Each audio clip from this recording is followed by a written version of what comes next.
श्री गणेशाय नमः। नमस्कार दोस्तों, स्वागत है आपका आपके अपने YouTube चैनल पर। दोस्तों, आज के वीडियो में आप जानेंगे सावन की गजानन संकष्टी चतुर्थी कब है, गणेश पूजा का शुभ मुहूर्त और जानेंगे चंद्रोदय का समय क्या होगा। साथ में आप जानेंगे इसके पूजा विधि के बारे में और आप श्रवण करेंगे संकष्टी चतुर्थी की व्रत कथा। तो चलिए दोस्तों, शुरू करते हैं आज का वीडियो। दोस्तों, सावन माह का प्रारंभ 4 जुलाई मंगलवार से हो गया है। सावन का पहला संकष्टी चतुर्थी व्रत या सावन का गजानन संकष्टी चतुर्थी व्रत श्रावण मास के कृष्ण पक्ष की चतुर्थी तिथि को रखा जाएगा। इस साल सावन की संकष्टी चतुर्थी पर पंचक और भद्रा का साया है। इस व्रत में गणेश पूजन के बाद रात में चंद्रमा की पूजा करके अर्घ्य देते हैं, तभी यह व्रत पूर्ण होता है। कृष्ण पक्ष में चंद्रमा देर से उदित होता है, इसीलिए चंद्रमा को अर्घ्य देने के लिए व्रती को अधिक इंतजार करना होगा। आइए दोस्तों, जानते हैं गजानन संकष्टी चतुर्थी 2023 के तिथि के बारे में। पंचांग के अनुसार सावन माह के कृष्ण पक्ष की चतुर्थी तिथि 6 जुलाई गुरुवार को सुबह 6:30 से शुरू हो रही है और इसका समापन अगले दिन 7 जुलाई शुक्रवार को सुबह 3:12 पर होगा। ऐसे में सावन की गजानन संकष्टी चतुर्थी व्रत 6 जुलाई को रखा जाएगा। आइए अब जानते हैं शुभ मुहूर्त के बारे में। 6 जुलाई को गजानन संकष्टी चतुर्थी के दिन गणेश पूजा का मुहूर्त सुबह 5:26 से सुबह 10:40 तक है। इसमें भी सुबह 7:11 से सुबह 10:40 तक का समय बहुत ही शुभ है। आप अपनी सुविधा अनुसार इन मुहूर्त में गजानन संकष्टी चतुर्थी की पूजा कर सकते हैं। गजानन संकष्टी चतुर्थी पर सुबह से ही प्रीति योग बना है, लेकिन पंचक और भद्रा का भी साया है। इस दिन प्रीति योग सुबह से लेकर देर रात है, वही भद्रा का सुबह 5:29 से सुबह 6:30 तक है। हालांकि इसका वास पाताल लोक में है। चतुर्थी के दिन पंचक दोपहर 1:38 से शुरू हो रहा है और यह अगले दिन सुबह 6:29 तक है। गजानन संकष्टी चतुर्थी 2023 में चंद्र अर्घ्य का समय रहेगा। 6 जुलाई चतुर्थी वाले दिन चंद्रोदय देर से होगा। उस रोज रात में 10:12 पर चंद्रोदय होगा। उस समय आप चंद्रमा को अर्घ्य देकर व्रत का पालन कर सकते हैं। संकष्टी चतुर्थी के दिन आप गणेश पूजा के समय गणपति बप्पा को सिंदूर, धूर्वा, मोदक, लाल वस्त्र और पान अर्पित करें। इन 5 वस्तुओं को चढ़ाने से गणेश जी आप पर प्रसन्न होंगे। आइए अब जानते हैं संकष्टी चतुर्थी का महत्व के बारे में। हर माह के कृष्ण पक्ष की चतुर्थी तिथि को संकष्टी चतुर्थी व्रत रखा जाता है। जो लोग यह व्रत रखकर गणेश जी की पूजा करते हैं, उनके कष्ट दूर होते हैं, जीवन में खुशहाली, सुख समृद्धि आती है, काम में आने वाले संकट खत्म हो जाते हैं, जीवन में सुविधा बढ़ती है। चलिए दोस्तों, आप जानते हैं संकष्टी चतुर्थी की पूजन विधि के बारे में। संकष्टी चतुर्थी के दिन सुबह जल्दी उठकर स्नान कर ले और चाय पानी पिए बिना स्वच्छ वस्त्र धारण करके अपने हाथ में जल लेकर गणेश जी के सामने व्रत करने का संकल्प ले। पूजा स्थल पर लकड़ी की चौकी पर पीला कपड़ा बिछाकर उस पर गणेश जी की प्रतिमा स्थापित करें। उसके बाद गणेश जी का अभिषेक करें, चंदन लगाए और वस्त्र अर्पित करें। अगर आप प्रतिमा पर वस्त्र नहीं अर्पित कर सकते तो मन में श्रद्धा भाव रखते हुए कलावा अर्पित करें। उसके बाद फल मूल, 21 दूर्वा, अक्षत, धूप दीप, गंध आदि अर्पित करें और मोदक का भोग लगाए। उसके बाद गणेश चालीसा का पाठ करें और संकष्टी चतुर्थी व्रत की कथा सुने, फिर आरती करें। शाम की पूजा में एक बार फिर से गणेश जी की इस विधि से पूजा करें और आरती करें और उसके बाद चंद्रोदय के बाद चंद्रमा को अर्घ्य दें और व्रत का पालन करें। चलिए दोस्तों, अब हम श्रवण करें श्रावण मास में आने वाली संकष्टी चतुर्थी की कथा। दोस्तों, संकष्टी गणेश चतुर्थी व्रत प्रत्येक मास के कृष्ण पक्ष की चतुर्थी को किया जाता है। श्रावण मास के कृष्ण पक्ष की चतुर्थी को किया जाने वाला व्रत श्रावण संकष्टी गणेश चतुर्थी व्रत कहलाता है। भविष्य पुराण में कहा गया है कि जब मन संकटों से घिरा महसूस करे तो गणेश चतुर्थी का व्रत करे।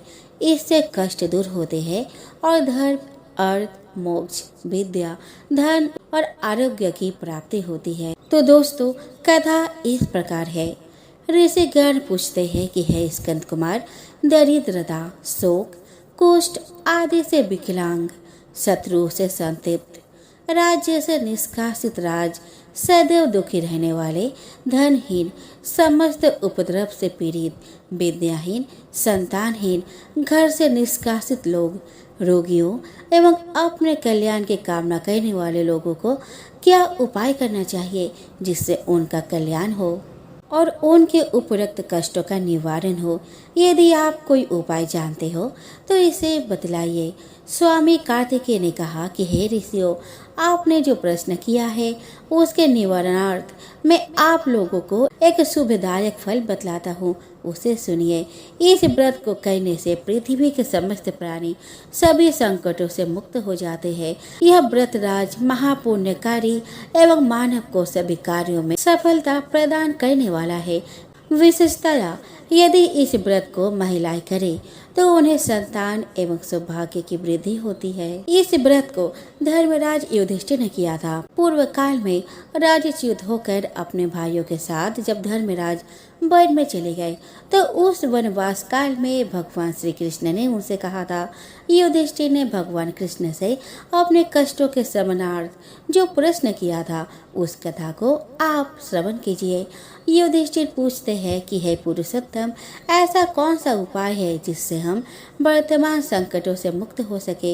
हे गदाधर, आप सर्वज्ञ है, आप हम लोगों को आगे अब किसी प्रकार का कष्ट ना भुगतना पड़े, ऐसा उपाय बतलाइए। स्कंद कुमार जी कहते हैं कि जब धैर्यवान युधिष्ठिर भी नम्र भाव से हाथ जोड़कर बारंबार अपने कष्टों के निवारण का उपाय पूछने लगे तो भगवान श्री कृष्ण ने कहा कि हे राजन, संपूर्ण कामनाओं को पूर्ण करने वाला एक बहुत बड़ा गुप्त व्रत है। ये युधिष्ठिर, इस व्रत के संबंध में मैंने आज तक किसी को नहीं बतलाया है। हे राजन, प्राचीन काल में सतयुग की बात है कि पर्वतराज हिमाचल की सुंदर कन्या पार्वती ने शंकर जी को पति के रूप में प्राप्त करने के लिए गहन वन में जाकर कठोर तपस्या की, परंतु भगवान शिव प्रसन्न होकर प्रकट नहीं हुए। तब शैलतन्य पार्वती जी ने अनादि काल से विद्यमान गणेश जी का स्मरण किया। गणेश जी को उसी क्षण प्रकट देखकर पार्वती जी ने पूछा कि मैंने कठोर, दुर्लभ एवं लोमहर्षक तपस्या की किंतु अपने प्रिय भगवान शिव को प्राप्त न कर सकी। वह कष्ट विनाशक दिव्य व्रत जिसे नारद जी ने कहा है और जो आपका ही व्रत है, उस प्राचीन व्रत के तत्व को आप मुझसे कहिए। पार्वती जी की बात सुनकर तत्कालीन सिद्धिदाता गणेश जी उस कष्टनाशक शुभदायक व्रत का प्रेम से वर्णन करने लगे। गणेश जी ने कहा कि हे अचल सुते, अत्यंत पूर्णकारी एवं समस्त कष्टनाशक व्रत को कीजिए। इसके करने से आपके सभी आकांक्षाएं पूर्ण होगी और जो व्यक्ति इस व्रत को करेंगे उन्हें भी सफलता मिलेगी। श्रावण की कृष्ण चतुर्थी के रात्रि में चंद्रोदय होने पर पूजन करना चाहिए। उस दिन मन में संकल्प करें कि जब तक चंद्रोदय नहीं होगा मैं निराहार रहूंगी, पहले गणेश पूजन कर ही भोजन करूंगी। मन में ऐसा निश्चय करना चाहिए। इसके बाद सफेद तिल के जल से स्नान करें, मेरा पूजन करें। यदि सामर्थ्य हो तो प्रति मास स्वर्ण की मूर्ति का पूजन करें। यदि संभव ना हो तो चांदी, अष्टधातु अथवा मिट्टी की मूर्ति की ही पूजा करें। अपने शक्ति के अनुसार सोने, चांदी, तांबे अथवा मिट्टी के कलश में जल भरकर उस पर गणेश जी की प्रतिमा स्थापित करें। मूर्ति कलश पर वस्त्र आच्छादन करके अष्टदल कमल की आकृति बनवाए और उसी मूर्ति की स्थापना करें। तत्पश्चात सदोपचार विधि से भक्ति पूर्वक पूजन करें। मूर्ति का ध्यान निम्न प्रकार से करें।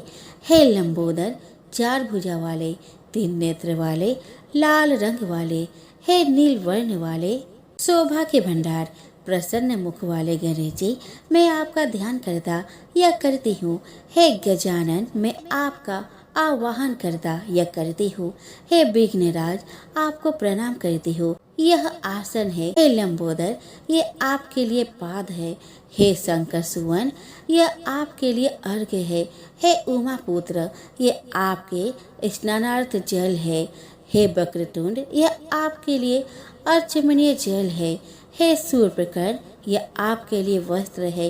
हे सुशोभित, यह आपके लिए यज्ञोपवीत है। हे गणेश्वर, यह आपके लिए रोली चंदन है। हे विघ्न विनाशक, यह आपके लिए फूल है। हे विकट, यह आपके लिए धूप बत्ती है।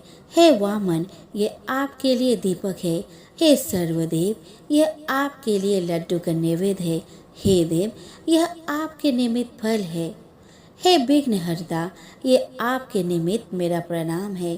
प्रणाम करने के बाद क्षमा प्रार्थना करें। इस प्रकार सदुपचार रीति से पूजन करके नाना प्रकार के प्रसादों को बनाकर भगवान को भोग लगाए। हे देवी, शुद्ध देसी घी में 15 लड्डू बनवाए।